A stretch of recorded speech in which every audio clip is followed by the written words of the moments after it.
जय श्री कृष्णा दोस्तों, राधे राधे। आप सभी को गोवर्धन पूजा की बहुत बहुत शुभकामनाएं। आज हम सभी भगवान श्री कृष्ण की गोवर्धन लीला की कथा सुनेंगे। भगवान श्री कृष्ण ने अपने बाल काल में बहुत सी लीलाएं करी, उन्हीं में से गोवर्धन लीला भी एक है। आइए कथा को शुरू करते हैं। बोले भगवान गिरधर लाल की जय, नंद के लाला की जय, नंद बाबा की जय, यशोदा मैया की जय। श्रीमद् भागवत महापुराण में श्री सुखदेव जी राजा परीक्षित जी को भगवान श्री कृष्ण की बाल लीलाओं की कथा विस्तार से बता रहे हैं। उन्हीं में से श्री सुखदेव जी परीक्षित जी को भगवान श्री कृष्ण की गोवर्धन की कथा सुनाते हैं। श्री सुखदेव जी कहते हैं, परीक्षित, भगवान श्री कृष्ण बलराम जी के साथ वृंदावन में रहकर अनेकों प्रकार की लीलाएं कर रहे थे। उन्होंने एक दिन देखा कि वहां के सब गोप इंद्र यज्ञ करने की तैयारी कर रहे हैं। भगवान श्री कृष्ण सबके अंतर्यामी और सर्वज्ञ हैं। उनसे कोई बात छिपी नहीं थी, वे सब जानते थे। फिर भी उन्होंने नंद बाबा और ब्रज के बड़े बूढ़े गोपों से पूछा, पिताजी, आप लोगों के सामने यह कौन सा बड़ा भारी काम, कौन सा उत्सव आ पहुंचा है? इसका फल क्या है?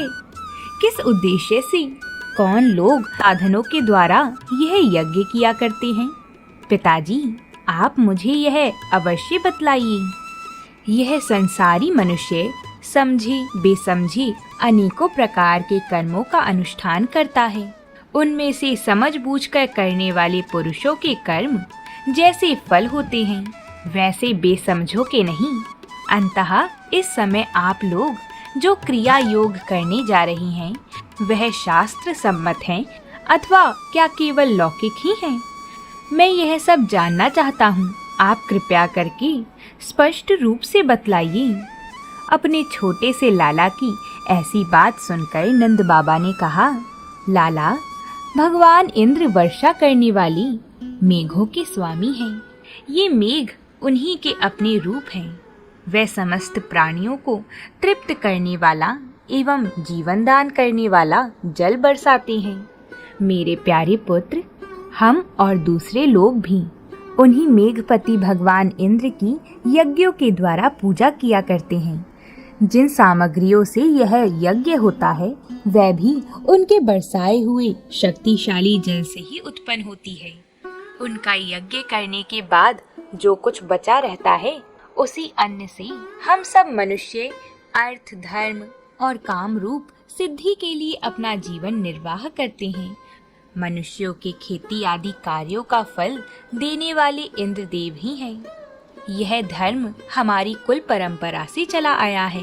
जो मनुष्य काम, लोभ, भय अथवा द्वेष भाव से ऐसे परंपरागत धर्म को छोड़ देता है, उसका कभी मंगल नहीं होता।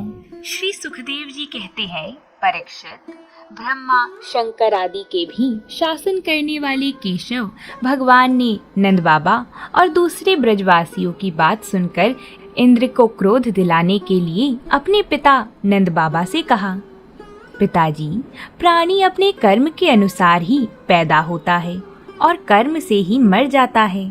उसे उसके कर्म के अनुसार ही सुख दुख, भय और मंगल के निमित्तों की प्राप्ति होती है। यदि कर्मों को ही सब कुछ ना मानकर अगर कर्मों के फल को देने वाले ईश्वर को ही माना जाए, तो वह कर्म करने वालों को ही उनके कर्म के अनुसार फल दे सकता है। कर्म ना करने वाले पर उसकी प्रभुता नहीं चल सकती। जब सभी प्राणी अपने अपने कर्मों का ही फल भोग रहे हैं, तब हमें इंद्र की क्या आवश्यकता? पिताजी, जब वह पूर्व संस्कार के अनुसार प्राप्त होने वाले मनुष्य के कर्म फलों को बदल ही नहीं सकते, तब उनसे क्या प्रयोजन? मनुष्य अपने स्वभाव यानी पूर्व संस्कारों के अधीन है। वह उसी का अनुसरण करता है।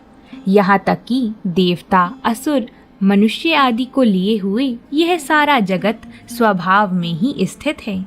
जीव अपने कर्मों के अनुसार उत्तम और अधम शरीर को ग्रहण करता है और छोड़ता रहता है। अपने कर्मों के अनुसार ही यह शत्रु है, यह मित्र है, यह उदासीन है, ऐसा व्यवहार करता है। कहाँ तक कहूँ, कर्म ही गुरु है और कर्म ही ईश्वर। इसलिए पिताजी, मनुष्य को चाहिए कि पूर्व संस्कार के अनुसार धर्मों का पालन करता हुआ कर्म का ही आदर करे। जिसके द्वारा मनुष्य की जीविका सुगमता से चलती है, वही उसका इष्ट देव होता है। बाबा, जैसे अपने विवाहित पति को छोड़कर दूसरे पति का सेवन करने वाली व्यभिचारिणी स्त्री कभी शांति लाभ नहीं करती, वैसे ही जो मनुष्य अपनी आजीविका चलाने वाले एक देवता को छोड़कर किसी दूसरे की उपासना करते हैं, उससे उन्हें कभी सुख नहीं मिलता। बाबा, हम लोग एक केवल गौपालन ही सदा से करते आए हैं। पिताजी, इस संसार की स्थिति, उत्पत्ति और अंत के कारण सतगुण, रजोगुण और तमोगुण है। यह विविध प्रकार का संपूर्ण जगत स्त्री पुरुष के संयोग से रजोगुण के द्वारा उत्पन्न होता है। उसी रजोगुण की प्रेरणा से मेघगण सब कहीं जल बरसाते हैं। उसी से अन्न और अन्न से ही सब जीवों की जीविका चलती है। इसमें भला इंद्र का क्या लेना देना है? वह भला क्या कर सकता है? बाबा, ना तो हमारे पास किसी देश का राज्य है और ना तो बड़े बड़े नगर ही हमारे अधीन हैं। हमारे पास गांव या घर भी नहीं है। हम तो सदा के वनवासी हैं। वन और पहाड़ ही हमारे घर हैं। इसलिए हम लोगों को गौओं, ब्राह्मणों और गिरिराज का यजन और पूजन करने की तैयारी करनी चाहिए। इंद्र यज्ञ के लिए जो सामग्री इकट्ठी की गई है, उन्हीं से इस यज्ञ का अनुष्ठान होने दें। अनेकों प्रकार की पकवान, खीर, हलवा, पुआ, पूरी आदि से लेकर मूंग की दाल तक बनाई जाए। ब्रज का सारा दूध एकत्र कर लिया जाए। वेदवादी ब्राह्मणों के द्वारा भली भांति हवन करवाया जाए तथा उन्हें अनेकों प्रकार के अन्न, गौए और दक्षिणा दी जाए। और भी जरूरतमंदों को यथा योग्य वस्तु देकर गायों को चारा दिया जाए और फिर गिरिराज को भोग लगाया जाए। इसके बाद खूब प्रसाद खा पीकर सुंदर सुंदर वस्त्र पहनकर गहनों से सज धज लिया जाए और चंदन लगाकर गौ, ब्राह्मण, अग्नि और गिरिराज गोवर्धन की पद दक्षिणा की जाए। बाबा, मेरी तो ऐसी ही सम्मति है। अगर आप लोगों को सही लगे तो ऐसा ही कीजिए। ऐसा करने से गौओं, ब्राह्मणों और गिरिराज को तो प्रिय होगा ही, मुझे भी बहुत प्रिय होगा। श्री सुखदेव जी कहते हैं, परीक्षित, भगवान की इच्छा थी कि इंद्र का घमंड चूर चूर कर दिया जाए। नंद बाबा आदि गोपों ने उनकी बात सुनकर बड़ी प्रसन्नता से स्वीकार कर ली। भगवान श्री कृष्ण ने जिस प्रकार का यज्ञ करने को कहा था, वैसा ही यज्ञ उन्होंने प्रारंभ किया। पहले ब्राह्मणों से स्वास्ति वाचन कराकर उसी सामग्री से गिरिराज और ब्राह्मणों को सादर भेंट दी। फिर गौओं को हरी हरी घास खिलाई गई। इसके बाद नंद बाबा आदि गोपगणों ने गौओं को आगे करके गिरिराज की प्रदक्षिणा की। ब्राह्मणों का आशीर्वाद प्राप्त करके वह और गोपियां भली भांति श्रृंगार करके और बैलों से जुटी गाड़ियों पर सवार होकर भगवान श्री कृष्ण की लीलाओं का गान करती हुई गिरिराज की परिक्रमा करने लगीं। भगवान श्री कृष्ण ब्रजवासियों को विश्वास दिलाने के लिए एक दूसरा विशाल शरीर धारण करके प्रकट हो गए तथा मैं गिरिराज हूँ, इस प्रकार कहते हुए सारी सामग्री आरोगने लगे।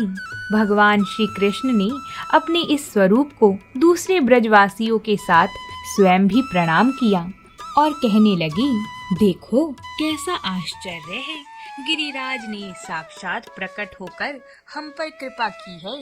ये चाहे जैसा रूप धारण कर सकते हैं। जो वनवासी जीव इनका निरादर करते हैं, उन्हें ये नष्ट कर डालते हैं।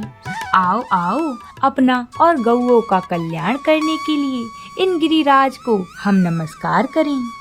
इस प्रकार भगवान श्री कृष्ण की प्रेरणा से नंद बाबा आदि बड़े बूढ़े गोपों ने गिरिराज, गौ और ब्राह्मणों का विधि पूर्वक पूजन किया और उसके बाद श्री कृष्ण के साथ सब ब्रज में लौट आए। पूज्य श्री सुखदेव जी कहते हैं, परीक्षित, जब इंद्र को पता लगा कि मेरी पूजा बंद कर दी गई है, तब वे नंद बाबा और गोपों पर बहुत ही क्रोधित हुए। परंतु उनके क्रोध करने से होना क्या था? उन गोपों के रक्षक तो स्वयं भगवान श्री कृष्ण थे। इंद्र को अपने पद का बड़ा घमंड था। वे समझते थे कि मैं भी त्रिलोकी का ईश्वर हूँ। उन्होंने क्रोध से तिलमिलाकर प्रलय करने वाले मेघों को आदेश दिया कि तुम ब्रज में जाकर मूसलधार वर्षा करो, और कहा, इन जंगली ग्वालों को इतना घमंड, सचमुच यह धन का ही नशा है। भला देखें तो सही, एक साधारण मनुष्य कृष्ण के बल पर उन्होंने मुझ देवराज इंद्र का अपमान कर डाला। जैसे पृथ्वी पर बहुत से मंदबुद्धि पुरुष भवसागर से पार जाने के सच्चे साधन ब्रह्म विद्या को तो छोड़ देते हैं और नाम मात्र की टूटी हुई नाव से कर्ममय यज्ञ से इस घोर संसार सागर को पार करना चाहते हैं। कृष्ण नादान, अभिमानी और मूर्ख होने पर भी अपने को बहुत बड़ा ज्ञानी समझता है। वह स्वयं मृत्यु का ग्रास है, फिर भी उसी का सहारा लेकर इन ब्रजवासियों ने मेरी अवहेलना की है। एक तो ये यों ही धन के नशे में चूर हो रहे थे, दूसरा कृष्ण ने इनको और बढ़ावा दे दिया है। अब तुम लोग जाकर इनके इस धन के घमंड को और उनके पशुओं का संहार कर डालो। मैं भी तुम्हारे पीछे पीछे ऐरावत हाथी पर चढ़कर नंद के ब्रज का नाश करने के लिए आता हूँ। श्री सुखदेव जी कहते हैं, परीक्षित, इंद्र ने इस प्रकार प्रलय के मेघों को आज्ञा दी और उनके बंधन खोल दिए। अब वह बड़े वेग से नंद बाबा के ब्रज पर चढ़ आई।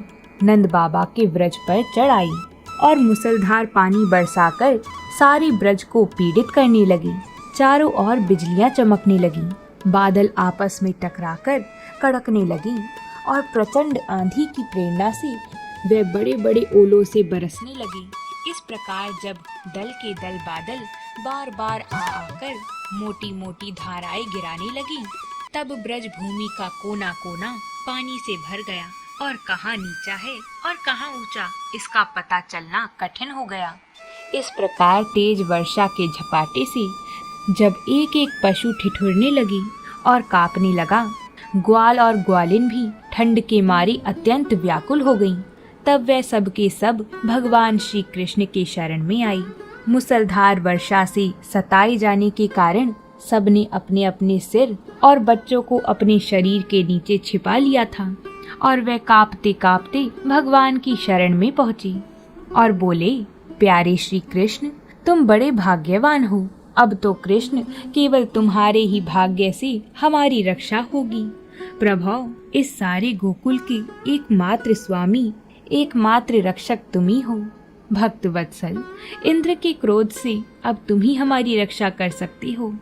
भगवान ने देखा कि वर्षा और ओलों की मार से पीड़ित होकर सब बेहोश हो रहे हैं।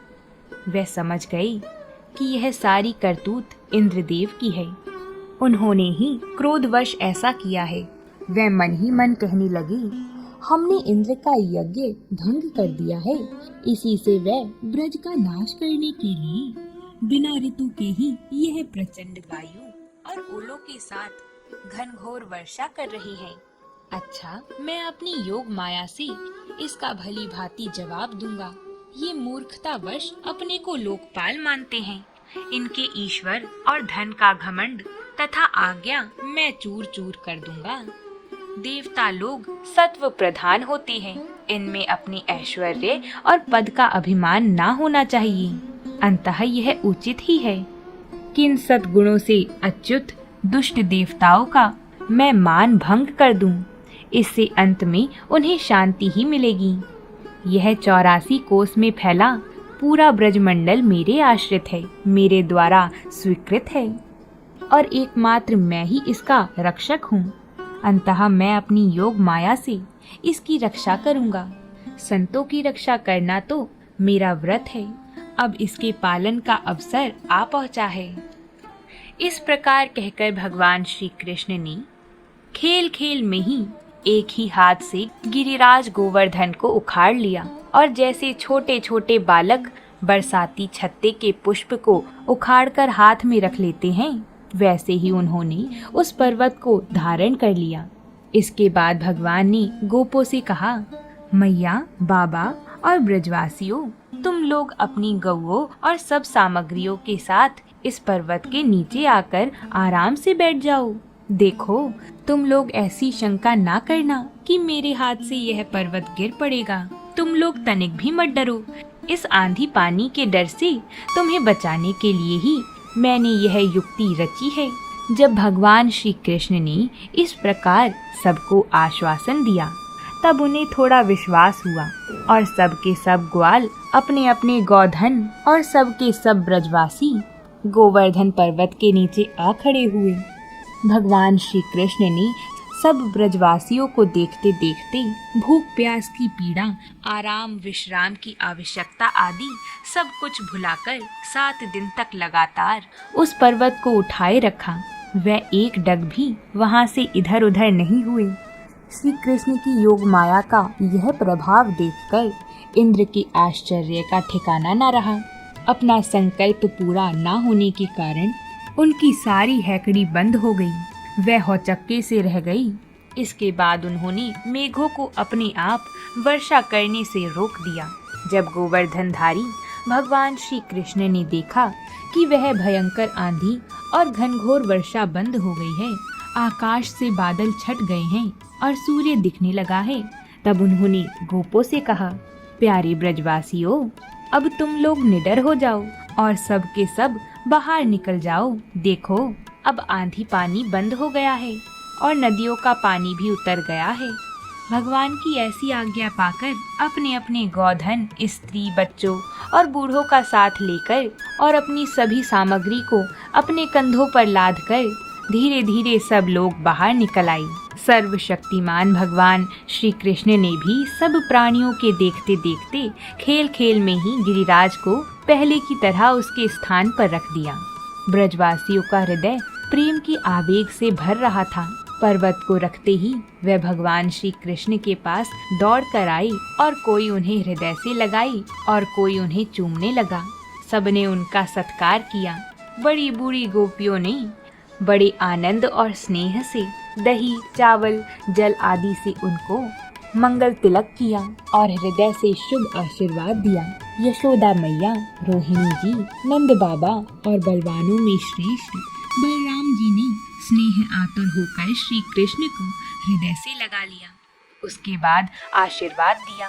परीक्षित, उस समय आकाश में स्थित देवता, साध्य, सिद्ध, गंधर्व और चारण आदि प्रसन्न होकर भगवान की स्तुति करते हुए उन पर फूलों की वर्षा करने लगे। इसके बाद भगवान श्री कृष्ण ने ब्रज की यात्रा की। उनके बगल में उनके भाई बलराम जी चल रहे थे और वन के प्रेमी ग्वाल बाल उनकी सेवा कर रहे थे। उनके साथ ही प्रेममयी गोपियां भी उनके हृदय को आकर्षित करने वाले, उसमें प्रेम जगाने वाले भगवान की गोवर्धन धारण आदि लीलाओं का गान करती हुई बड़े आनंद से ब्रज में लौट आई। बोलिए गिरिराज धरण भगवान की जय। प्रियजनों, इस प्रकार हमने आज की यह गोवर्धन लीला को सुना है। मैं उम्मीद करती हूँ कि आप सभी को यह भगवान श्री कृष्ण की गोवर्धन लीला पसंद आई होगी। तो इसलिए वीडियो को लाइक करें। अगर आप हमारे चैनल पर नए आए हैं तो चैनल को सब्सक्राइब करें और इस गोवर्धन लीला कथा को अपने प्रियजनों के साथ शेयर ज़रूर करें। आज के दिन गोवर्धन लीला ज़रूर सुनें और अपने परिवारजनों को भी ज़रूर सुनाएं। अब हम आपसे कल मिलते हैं भाई दूज की कथा को साथ लेकर। तब तक के लिए प्रेम से बोलिए जय श्री राधे श्याम।